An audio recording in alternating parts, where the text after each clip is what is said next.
Mars media நேயர்களுக்கும் அன்பர்களுக்கும் இந்த நாள் இனிய நாளாக அமைய எல்லாம் வல்ல இறைவனை பிரார்த்திக்கின்றோம். இந்த சேனல் உங்களுக்கு பிடிச்சிருந்தா மறக்காம சப்ஸ்கிரைப் பண்ணுங்க, ஷேர் பண்ணுங்க, லைக் பண்ணுங்க, கமெண்ட் பண்ணுங்க. எனதருமை கன்னிராசி நேயர்களே, இந்த பதிவில் நம்ம என்ன பார்க்க போறோம் அப்படின்னா, நிகழும் மங்களகரமான குரோதி வருடம் ஆடி மாத ராசி பலன். இந்த ஆடி மாசத்துல உங்களுக்கு எந்தெந்த கிரகங்கள் அற்புதமா வேலை செய்ய போறது, எந்தெந்த கிரகங்கள் மூலமா நீங்க கவனமா இருக்கணும், பரிகாரமா என்ன பண்ணினா ரொம்ப விசேஷம் அப்படிங்கிறத பத்திலாம் நம்ம இப்ப தெளிவா பார்க்க போறோம். இப்ப முதல்ல பார்த்தீங்கன்னா, உங்க பாக்கியஸ்தானமாகிய 9ஆம் இடத்துல 4-7 குடை அதிபதி குரு, சுகாதிபதி, கலத்திராதிபதி, அதே சமயம் சகாயாதிபதியும் அஷ்டமாதிபதியுமான செவ்வாய் பகவான் 9ஆம் இடத்துல 2 பேரும் இருந்துட்டு உங்களுக்கு குருமங்கள யோகத்தை கொடுக்க போறார். அற்புதமான ஒரு மாதம் உங்களுக்கு இந்த மாதம். எதுக்காக நான் இதெல்லாம் சொல்றேன்னா, நீங்க இதெல்லாம் அனுபவிக்கணும். கஷ்டங்கள், ஏகப்பட்ட பிரச்சனைகள், ஏகப்பட்ட சிரமங்களுக்கு இடையே நீங்க கொஞ்சம் சிரிச்சுட்டு இருக்கீங்க. சரியா? கரெக்டா? அந்த வகையில இந்த குருமங்கள யோகம் கிடைக்கிறதுனால இந்த மாசம் உங்களுக்கு ஒரு பெரிய ரிலீஃப் கிடைக்கும். அதெல்லாம் உபயோகப்படுத்திக்கோங்க. 9ஆம் இடத்துல இருக்கிற குரு பகவான் உங்களுக்கு சில பாக்கியங்களை கொடுப்பார். உறவினர்களின் மூலம் சில நன்மைகள், களத்திரத்தின் மூலமாக சில நன்மைகள், அதாவது வாழ்க்கை துணை மூலமாக ஒரு சில நன்மைகள், வாழ்க்கை துணை வழி உறவினர்களின் மூலம் சில நன்மைகள், தொழில் வியாபாரத்தில் கூட்டாளிகளின் ஆதரவு, உத்தியோகத்தில் சக பணியாளர்களின் ஆதரவு, இந்த மாதிரி வந்துட்டே இருக்கும். அடுத்தபடியா 3-8 குடை அதிபதி செவ்வாய் பகவான் இருக்கிறதுனால உடன்பிறப்புகளின் ஆதரவு, உடல் ஆரோக்கியம் சிறப்படையும், எல்லாமே உங்களுக்கு கண்டிப்பா கிடைக்கும். அதே மாதிரி சீருடை பணியாளர்களாகிய காவல், இராணுவம், தீயணைப்புத்துறை, மருத்துவத்துறையில் வேலை பார்க்கும் அன்பர்களுக்கு எதிர்பார்க்கும் இடமாற்றம், பதவி மாற்றம், பதவி உயர்வு, சம்பள உயர்வு அருமையாக வந்து சேரும். இந்த குரு பகவான் 9ஆம் இடத்துல இருந்துட்டு பார்க்கிற பார்வையை பார்த்தீங்கன்னா, நான் திட்டி சொல்லல, பார்க்கிற பார்வையை பாரியா அப்படின்னு சொல்லல, பார்க்கிற பார்வை எங்கெங்கெல்லாம் விழுதுன்னு பார்த்தீங்கன்னா உங்க ஜென்மராசியில விழுறதுனால அற்புதமான பலன்கள் உங்களுக்கு கண்டிப்பாக கிடைக்கும். சமாளிக்கிற ஒரு பலன்கள். அதே மாதிரி அடுத்தபடியா 7ஆம் பார்வையா உங்களோட சகாயஸ்தானமாகிய 3ஆம் இடத்துல பார்க்குற உடன்பிறப்புகள் ஆதரவு, மனசுல ஒரு தைரியம், எந்த ஒரு வேலையும் என்னால் செய்ய முடியும் அப்படிங்கிற ஒரு தைரியம் உங்களுக்கு கண்டிப்பாக கிடைக்கும். அதே மாதிரி விடாமுயற்சி உங்களுக்கு கண்டிப்பாக கிடைக்கும். அதனாலேயே உங்களுக்கு சில காரியங்கள் அற்புதமா நிறைவேறும். அடுத்தபடியா 9ஆம் பார்வை உங்களோட 5ஆம் இடத்தை பார்க்கறதுனால குழந்தைகள் ஆதரவா இருப்பா. குழந்தைகளின் மூலம் இருந்து வந்த மனக்குழப்பங்கள், மனக்கிலேசங்கள் குறையும். ஆன்மீக விஷயங்களில் நாட்டம் செல்லும். அதனாலேயே ஆன்மீக பணிகளில் நீங்க சில சிரத்தையா சில வேலைகளை செய்வீங்க. அதுமே சில பேருக்கு ஆன்மீக பயணங்களை மேற்கொள்வீர்கள். குலதெய்வ பிரார்த்தனைகளை நிகழ்த்தி மகிழும் வாய்ப்புகளும் வந்து சேரும். அடுத்தபடியா சூப்பரான இடம் என்னன்னா, லாபஸ்தானமாகிய 11ஆம் இடத்துல உங்களது ராசிநாதனும் ஜீவனாதிபதியுமான புத பகவான், 2-9 குடை அதிபதி சுக்கிர பகவான், விரையாதிபதி சூரிய பகவான். விரையாதிபதி எவ்வளவுதான் செலவுகளை கொடுத்தாலும் அதெல்லாம் சமாளிக்கிற ஒரு வருமானம் உங்களுக்கு கண்டிப்பாக கிடைக்கும். தொழில் வியாபாரம் சூப்பராக செல்லும். அதே மாதிரி சில பேருக்கு புதிதாக தொழில் தொடங்கக்கூடிய ஒரு வாய்ப்புகளும் வந்து சேரும். மனசுல சந்தோஷம் இருந்துட்டே இருக்கும். அதே மாதிரி கல்வி பயிலும் மாணவிகள் கல்வியில் அற்புதமான ஒரு முன்னேற்றத்தை காண்பார்கள். அதே மாதிரி எழுத்து மற்றும் அச்சுத்துறையில் இருக்கும் நண்பர்களுக்கு புதிய வாய்ப்புகள் கிடைக்கும். லாபம் அருமையாக வந்து சேரும். அதுவும் இந்த கலைத்துறையில இருக்கா வருங்க, இந்த எழுத்து துறையில, அதாவது இந்த ரைட்டர், இந்த சினிமா பாடலாசிரியர், கவிதைகள் எழுதுறவர், அவளுக்கெல்லாம் ரொம்ப அற்புதமான ஒரு முன்னேற்றம் கண்டிப்பாக கிடைக்கும். அடுத்தபடியா விலை உயர்ந்த பொருட்களை வாங்கி மகிழும் வாய்ப்புகளும் சிலருக்கு உண்டாகும்.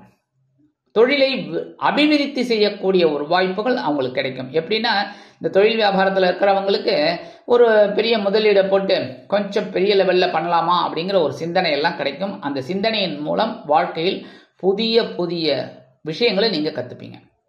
அடுத்தபடியா 1-8-2024 முதல் இந்த சுக்கிர பகவான் எங்கே வரப்போறான்னு பார்த்தீங்கன்னா, உங்கள் விரையராசியான 12ஆம் இடத்துக்கு வந்துடுவார். அயன சயன போகஸ்தானம். இந்த இடத்துல பார்த்தீங்கன்னா பொழுதுபோக்கு அம்சங்களில் உங்களுக்கு பயங்கரமாக நாட்டம் போகும். சந்தோஷமா இருக்கணும், ஜாலி, என்ஜாய், அவ்வளோதான், பியூட்டிஃபுல், அப்படி போயிட்டே இருப்பீங்க ஜாலியாக. அதேமாரி சில பேருக்கு பார்த்தீங்கன்னா ஏதாவது ஒரு பொருள் வாங்கலாமா அப்படிங்கிற ஒரு இது, அதாவது விலை உயர்ந்த பொருள், வீட்டுக்கு டிவி அந்த மாதிரி. ஏன்னா அதெல்லாம் வந்து பொழுதுபோக்கு அம்சங்களுக்கு. என்ன ஃப்ரிட்ஜு கேட்டால் வாங்கி கொடுக்கறதுக்கு யோசிப்பீங்க, என்ன அதேமாதிரி வாஷிங் மிஷின் கேட்டால் வாங்கி கொடுக்கறதுக்கு யோசிப்பீங்க. ஆனால் டிவி வாங்கணும், இல்லை ஏதாவது ஒரு இது பெருசாக இது பண்ணணும்னா அதை வாங்கிடுவீங்க உடனே. அந்த மாதிரிலாம் ஒரு எண்ணங்கள் உங்களுக்கு கண்டிப்பாக ஓடும். சந்தோஷமாக இருக்கணும் அப்படின்னு. ஓகே, அதே சமயம் கொஞ்சம் வீட்டுக்கும் கொஞ்சம் கவனிங்க, சரியா? அடுத்தபடியா ஜென்மஸ்தானத்துல கேது பகவான். இதுதான் ஏன் குழப்பம், இதுதான். ஏன்னா கலத்திர ஸ்தானத்துல ராகு, இவங்க வந்ததுலேருந்தே உங்களுக்கு டென்ஷன் தான் இருந்துக்கிட்டு இருக்கு குடும்பத்தில். அதே மாதிரி தொழிலில் கூட்டாளிகள் மூலமாக குழப்பம் இருந்துக்கிட்டே இருக்குது. நீங்களும் சமாளிக்கிறீங்க. உத்தியோகத்தில் சக ஊழியர்கள், பணியாளர்கள் எல்லாமே நீங்கள் அட்ஜஸ்ட் பண்ணிட்டு போயிட்டே இருக்கீங்க. கரெக்டாக? அதே மாதிரி மனசில் சில நேரங்களில் ஒரு வெறுப்பு, விரக்தி, ஏன்னா ஞானம் உங்களுக்கு கிடைச்சுன்னு இருக்கு. இதெல்லாம் வாழ்க்கை இல்லைடா அப்படிங்கிற மாதிரிலாம் உங்களை தூண்டி விட்டுன்னு இருக்கார் கேது பகவான். அதுவும் இப்போ குருவோட பார்வையை வாங்கிட்டு இருக்கிறதுனால ஓரளவுக்கு நீங்கள் சமாளிக்கிறீங்க. இருந்தாலும் மனசில் ஒரு விரக்தி இருந்துகிட்டே இருக்கு. ஆனாலும் சந்தோஷத்துக்கு ஒரு இது இல்லை. ஏன்னா களத்திர ஸ்தானத்தில் ராகு பகவான் வந்துட்டு வாழ்க்கையை என்ஜாய் பண்ணுற அனுபவி அப்படின்னு சொல்லிட்டு இருக்கார். சரியா? அடுத்தபடியா இந்த வெளியூர் அல்லது வெளிநாடு போய் படிக்கணும் இல்லை உத்தியோகம் பார்க்கணும்னு நினைக்கிற குழந்தைகள்லாம் தாராளமாக நீங்கள் துர்க்கையை வழிபாடு பண்ணிட்டு அது முதல்ல விநாயகரை வழிபாடு பண்ணுங்க, அடுத்து துர்க்கையை வழிபாடு பண்ணுங்க, பண்ணிட்டு உங்கள் வேலைகளை ஆரம்பிங்க. கண்டிப்பாக ஒரு சின்ன சின்ன தடை தாமதங்கள் இருந்தாலும், ஒரு இழுபறி இருந்தாலும் உங்களுக்கு கடைசியில் சக்ஸஸ்ஃபுல்லாக முடியும். அடுத்தபடியாக பகை ருண ரோகஸ்தானத்தில் சனீஸ்வர பகவான் 6ஆம் இடத்துல சனி இருக்கிறது ரொம்ப விசேஷம். ஆனால் இப்போ வக்ரகதியில் இருக்கார். என்ன அவரால் பெருசாக ஒன்றும் பண்ண முடியாது. திரும்பின்னு இருக்கார், பின்னாடியே ரிவர்ஸில் வந்துட்டு இருக்கார் அப்படியே. அதனால் கொஞ்சம் நீங்கள் எல்லா விஷயத்துலையும், அதாவது என்னென்ன விஷயம், கடன், நோய், இதிலெல்லாம் நீங்கள் கொஞ்சம் அக்கறை எடுத்துக்கணும். நோய் அப்படின்னா என்ன, திடீர்னு ஏதாவது சின்ன லைட்டாக ஃபீவர், அதெல்லாம் நமக்கு ஒன்றும் இல்லையா அப்படின்னு சொல்லி நீங்களே ஒரு டாக்டர் மாதிரி டோலோ 650 பாட்டு படுத்துக்கலாம் அப்படின்லாம் நினைக்கக்கூடாது.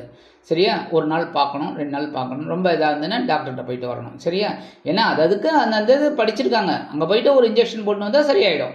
என்ன அதெல்லாம் பண்ணணும். சரியா? அடுத்தபடியாக கடன் பிரச்சனை இல்லை அப்படின்ட்டு கடனை வாங்கிட்டே இருக்கக்கூடாது. கைக்கு மீறி போச்சுன்னா கடன் தான், ரொம்ப கஷ்டம். கடன் பட்டார் நெஞ்சம் போல் கலங்கினான் இலங்கை வேந்தன். நான் அடிக்கடி சொல்கிற வசனமே இதுதான். ஏன்னா கடன் அப்படின்னாலே என்ன அப்படின்னா, இலங்கை வேந்தன் ராவணேஸ்வரன் எவ்வளோ பெரிய சிவபக்தன், எவ்வளோ இது. ஆனாலும் அந்த ராமபிரான்கிட்ட ராமன் இன்னைக்கு போயிட்டு நாளைக்கு வான்னு சொல்லும்போது அவருக்கு இருந்த மனநிலை அப்படி இருந்துதான். என்ன கடன் வாங்கிட்டு கலங்கின மாதிரி இருந்துதான். அந்த மாதிரி கடன் அப்படின்னாலே பிரச்சனை தான். அதனால கடன் வாங்குற போது யோசிச்சுக்கோங்க, வாங்காதீங்க. மேக்சிமம் சமாளிக்கிறதுக்கு பாருங்க. ஏன்னா சமாளிக்க முடியும் உங்களால். சரியா? அடுத்தபடியாக 3ஆம் பார்வையாக உங்களோட அஷ்டம ராசியில் விழுறதுனால உடல் ஆரோக்கியத்தில் சிறப்பாக அக்கறை எடுத்துக்கோங்க. உடன்பிறப்புகள் விஷயத்தில் கொஞ்சம் கவனமாக இருங்கோ. அனாவசியமான தர்க்கமெல்லாம் வேண்டாம். அடுத்தபடியாக 7ஆம் பார்வையாக உங்களோட விரயஸ்தானத்தில் விழுறதுனால செலவுகள் கொஞ்சம் அதிகப்படியாக தான் இருக்கும். அந்த அதிகப்படியான செலவுகளை கொஞ்சம் கண்ட்ரோல் பண்ணிக்கோங்க. 10ஆம் பார்வையாக உங்களோட சகாயஸ்தானத்தில் விழுறதுனால முயற்சிகள் வெற்றி அடையும். ஆனால் மனசில் கொஞ்சம் தைரியம் குறையும் சில நேரங்களில். அதெல்லாம் நீங்கள் அவாய்ட் பண்ணி அப்படி எதெல்லாம் மைனஸாக இருக்கோ அதெல்லாம் நம்ம ப்ளஸில் கொண்டு வந்துக்கணும். எப்போ முயற்சி, அவ்வளோதான். அந்த மாதிரி இருந்தாலே ரொம்ப நல்லது. சரி, பரிகாரமாக என்ன பண்ணினா ரொம்ப விசேஷம். நான் எப்போவுமே சொல்கிறது என்ன, இந்த ராகு கேது பிரீத்திக்காக அம்பாள் தரிசனம் ரொம்ப நல்லது. புத்துக்கோயில் போயிட்டு அம்பாள் தரிசனம் பண்ணிட்டு வாங்கோ. அதேமாரி நாகர் வழிபாடு, அதை வழிபாடு பண்ணுறது ரொம்ப விசேஷம். செவ்வாய்க்கிழமை, வெள்ளிக்கிழமை, ஞாயிற்றுக்கிழமை 3 நாள் முடியாதவர்கள் ஒரு நாள் கண்டிப்பாக போயிட்டு வாங்க. போயிட்டு வர்றது ரொம்ப விசேஷமான பலன்களை கொடுக்கும். மனசில் இருக்கிற கவலைகள் கண்டிப்பாக குறையும். சரியா?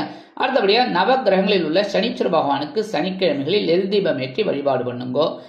முடிஞ்சால் ஒரு அர்ச்சனை பண்ணுங்கோ. கண்டிப்பாக ஒரு நல்ல பலன் உங்களுக்கு கண்டிப்பாக கிடைக்கும். அடுத்தபடியாக இந்த உத்திரம் நட்சத்திரத்தில் பிறந்த அன்பர்கள் வணங்க வேண்டிய தெய்வம் சூரிய பகவான். அடுத்தபடியாக ஹஸ்தம் நட்சத்திரத்தில் பிறந்தவர்கள் வணங்க வேண்டிய தெய்வம் மகாலட்சுமி தாயார். அடுத்தபடியாக சித்திரை நட்சத்திரத்தில் பிறந்த அன்பர்கள் வணங்க வேண்டிய தெய்வம் ஆஞ்சநேய சுவாமி. இந்த மாதிரி நீங்கள் கொடுக்குற தெய்வங்களை வழிபாடு பண்ணுறதுனாலே மனசில் இருக்கிற கவலைகள் குறையும், சந்தோஷம் கண்டிப்பாக கிடைக்கும். ஆக கன்னிராசியைச் சேர்ந்த உத்திரம் நட்சத்திரத்து அன்பர்கள் வணங்க வேண்டிய தெய்வம் சூரிய பகவான். அதேமாரி கன்னிராசியைச் சேர்ந்த ஹஸ்தம் நட்சத்திரத்தில் பிறந்த அன்பர்கள் வணங்க வேண்டிய தெய்வம் மகாலட்சுமி தாயார்.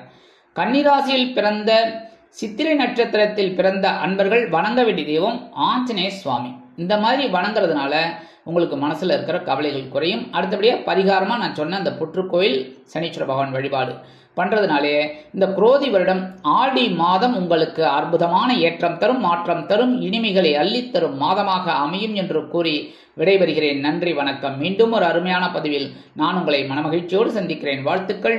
வாழ்க வளமுடன்.